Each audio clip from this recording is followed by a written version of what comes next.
আপনারা ইতিমধ্যে জানতে পারছেন যে ভুয়াপুর থানাধীন গোবিন্দাসী ইউনিয়নে আজকে ভোর প্রায় 5:30টার দিকে জনগণ দ্বারা কিছু ডাকাত অর্থাৎ 5 জন ডাকাত ধৃত হয়েছে। পরবর্তীতে স্থানীয় মেম্বার আমাদের থানা পুলিশকে জানাইলে থানা পুলিশ এবং নৌ পুলিশ ঘটনাস্থলে গিয়ে তাদেরকে আমাদের আওতায় নিয়ে আসা হয় এবং তাদের সাথে কিছু দেশীয় অস্ত্র পাওয়া যায়।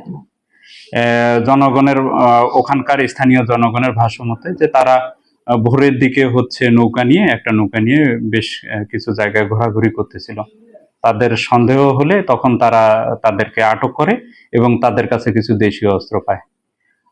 পরবর্তীতে আমরা থানায় নিয়ে এসে জিজ্ঞাসাবাদ করে জানতে পারি তাদের ঠিকানা হচ্ছে বিভিন্ন এলাকায়, 5 জনের ঠিকানা হচ্ছে 5 এলাকায়, এবং আমাদেরও সন্দেহ হয় তাদের কথা এবং কাজের মধ্যে কোনো মিল পাওয়া যায় না। আমাদের ঊর্ধ্বতন কর্তৃপক্ষ আমাদের জেলা পুলিশ সুপার স্যারের নির্দেশনা মতে আমরা থানায় মামলাটা প্রক্রিয়াধীন আছে।